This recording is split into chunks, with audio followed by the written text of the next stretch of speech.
Hello, everyone, and I am joined by my husband, David. Hello. For a special video in honor of the upcoming event, Middle Grade March. David, do you want to tell the people your resolution as far as reading goes this year? Well, I'm trying to read more books, so I'm a little bit of like a once and future reader. I used to read a lot when I was a kid, and I didn't read much as an adult. But my goal is to read 50 books this year. Which is very exciting. Yeah, and I'm behind schedule. That's okay, though. Yeah, I've read 3 books so far this year. But also, I will say, I think it has taken a while for you to recover as a reader from graduate school. Graduate school is a very intense experience. Yeah, it could be. So, you have agreed to consider some middle grade titles for Middle Grade March. This year, you have been reading, along with Peter and I, some of the Septimus Heap series, and kind of, I would say, it ebbs and flows how much you're enjoying it, but also, you enjoyed Pippi Longstocking. I did, yeah. Yes. Yep. So, I'm hoping I have some titles here that might interest you. I've picked out 10, and hopefully there's maybe 2 or even 3 in there that David could enjoy. So the first one... Oh, and I will say, I asked him for descriptions of the kinds of stories that he liked. And he said he likes humor, characters sacrificing on behalf of other characters, a goal beyond themselves, science fiction, fantasy, and adventure stories. And also, when we were talking the other day, I'd say encompassed in adventure stories is maybe the hero's journey. Sure. Is that something? Yeah. Okay. Yeah. Okay. So the first one that is an adventure story and the hero's journey and slightly a little bit fantasy is called Pony. This is by R.J. Palacio. This is the only book by her that I have read. It's a Western story, but within that there is also a imaginary ghost friend of the main character whose name is Silas. And one night 3 men on horseback come and they take his father. And his father, his father kind of got into the wrong crowd. And so it's his big quest to go rescue his father. And he meets many interesting characters along the way. And it's just beautifully, beautifully written. So it's one of those lovely, lovely books where there's very poetic writing, but there is really interesting plot happening, and the characters are really compelling. So I really, really love this. This is one of the best middle grade books I've ever read. Okay, then there is Sweep, the Story of a Girl and Her Monster.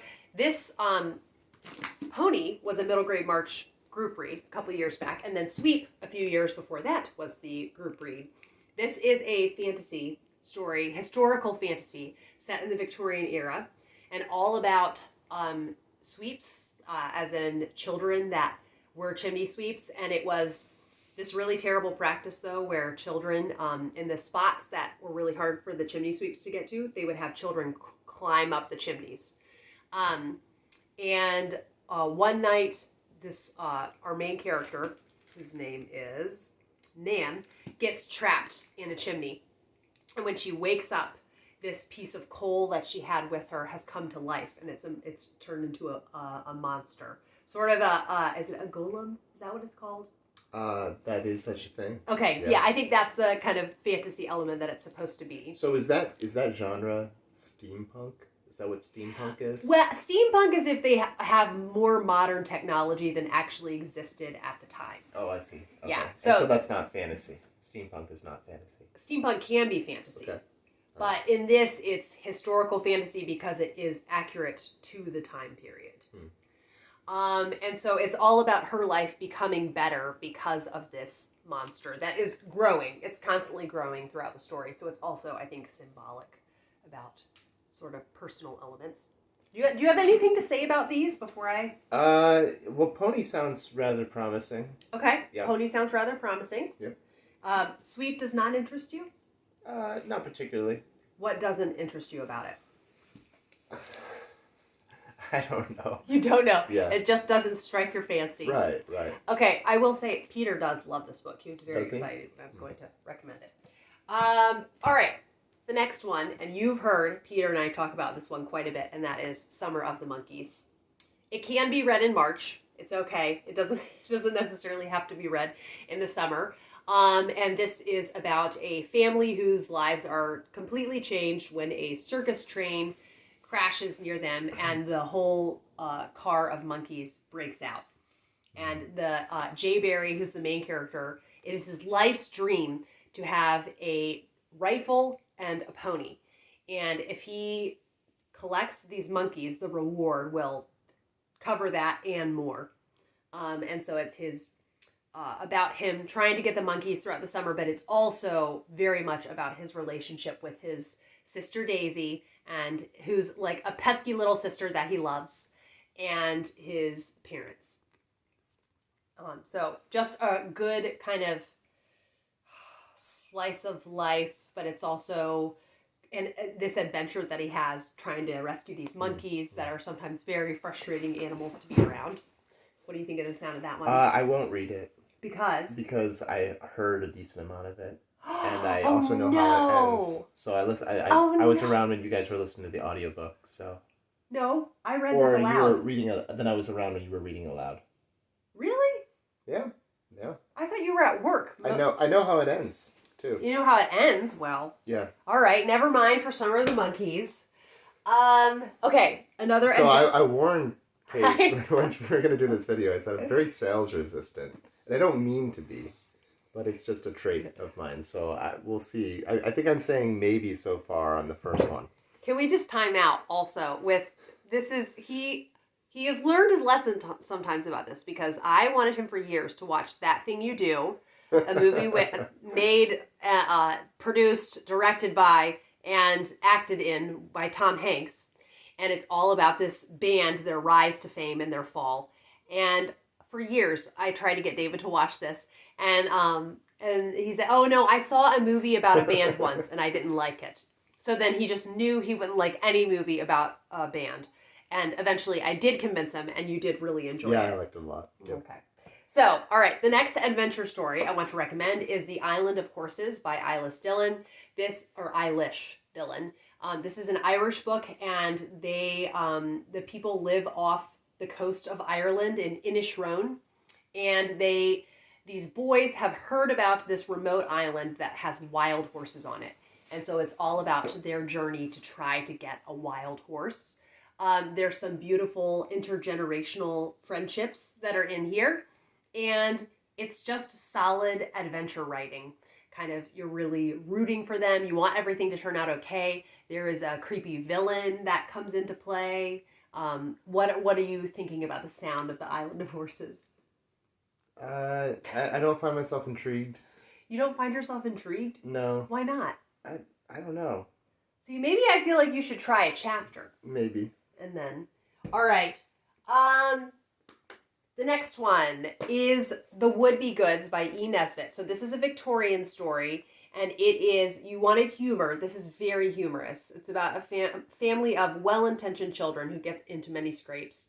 And it's just written in a very amusing, funny manner.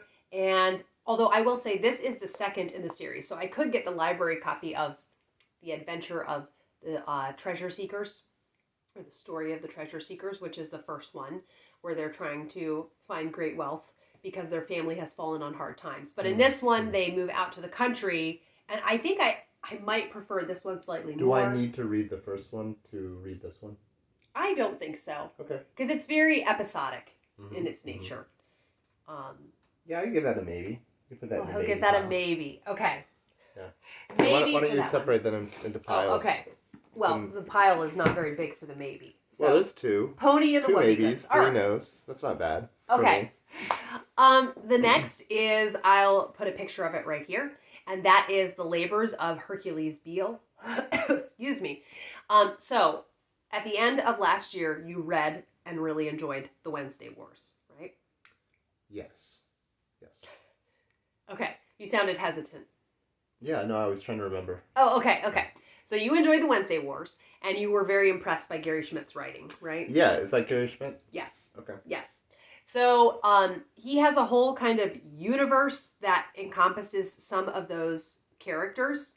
And one of the characters, it's so funny. I can't remember his name off the top of my head. But when he is grown, becomes a teacher.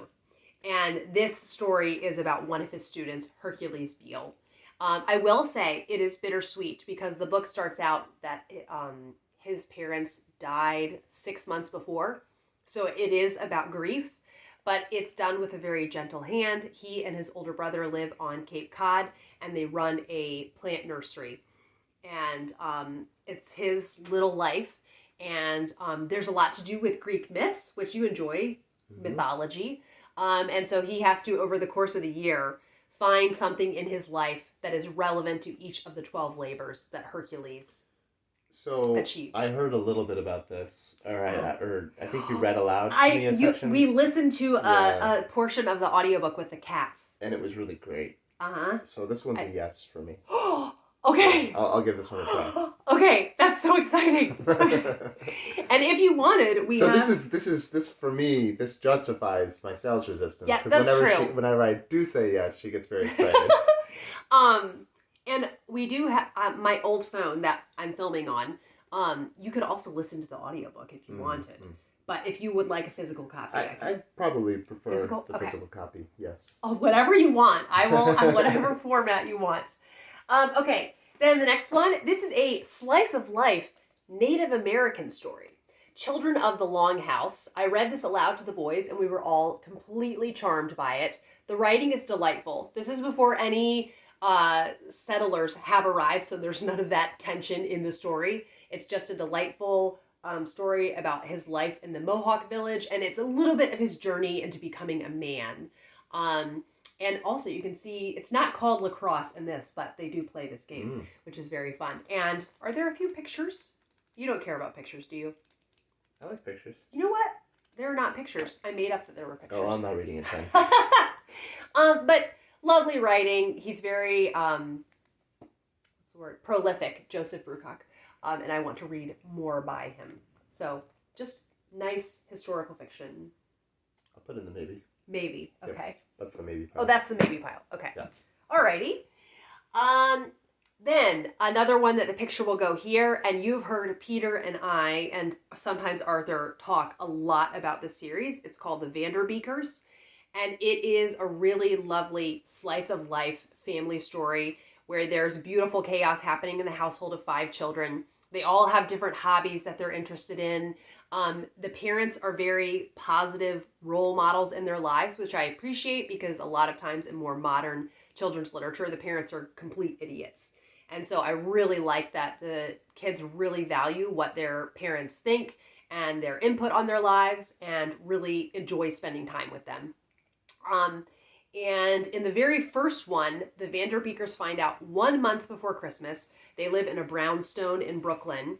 They've lived there for many years. Their father is the, kind of the janitor for the building, but it's the maintenance man for the building.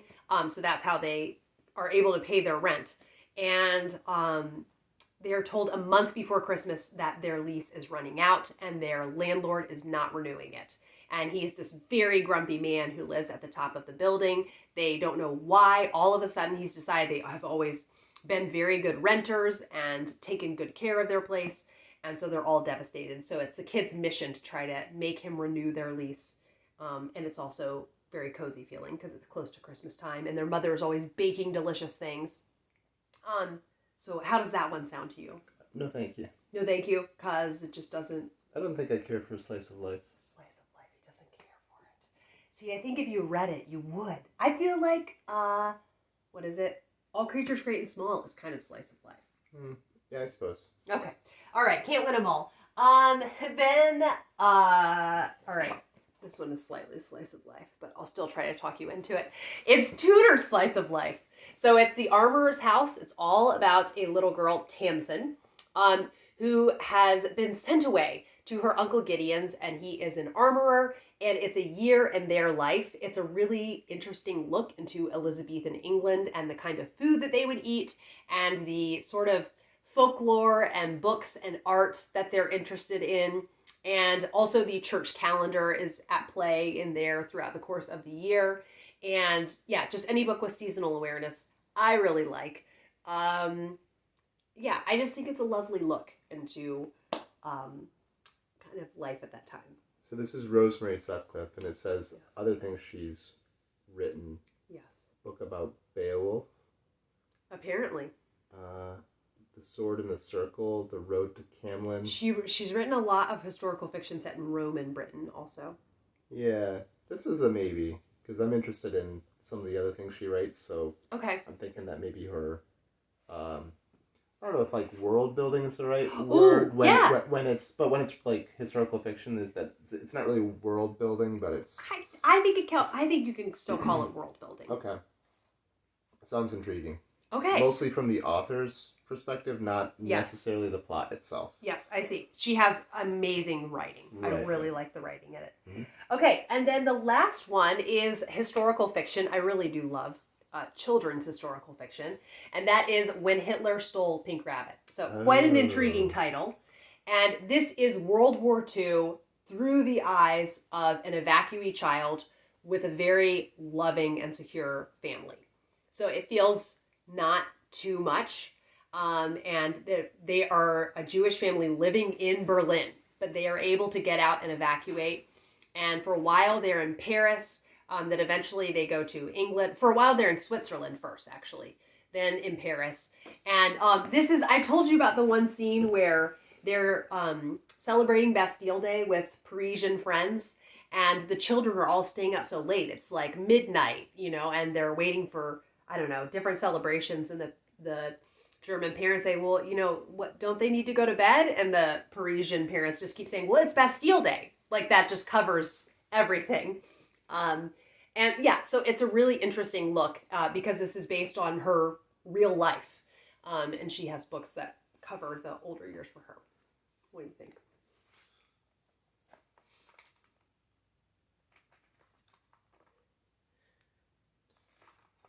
Maybe not this year. Okay, so that's maybe at some point in the future. Yeah, so put it in the no pile. Okay, in the no pile for now. Yep. All right, so four maybes, two definite yeses. Wait, 5 maybes, that's what it is. And in that 2 definite yeses. So you said definitely you're interested in the Labors of Hercules Beal. Yep. Which I love so much, I read it twice last year. Mm-hmm. Mm-hmm. Then you do seem genuinely interested in Pony. Yep, that was a maybe. Oh, I think this is... Oh, really? This was a maybe. Mm-hmm. Oh, okay. I really think you could enjoy it. I feel like you said definitely yes. No, I don't think I did. Okay, well, you're definitely going to try it. Now I'm starting to feel trapped. All you have to do is try a chapter. That's all I ask.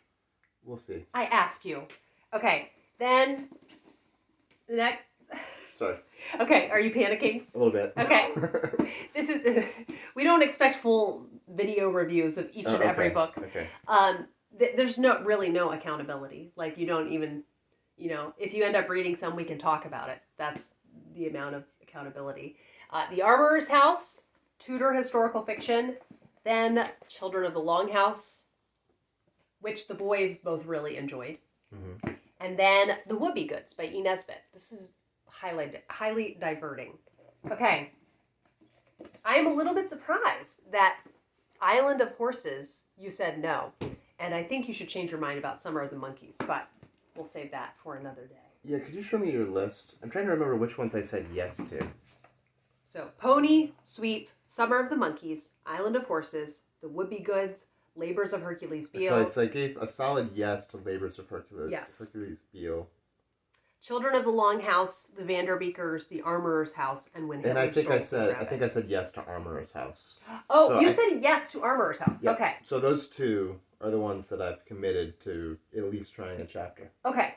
Could you at least try a chapter of Pony? No promises. No promises. All right. So this is my uphill battle to try to get David to read more of the books that I love. I hope that you enjoyed seeing this, and I will be back definitely with a very effusive middle grade March TBR. So thank you as always for watching. David, thank you for taking the time to film this video. Thank you for making an effort to improve my education. I appreciate it. Thanks everyone for watching, and I will be back with another video soon. Bye.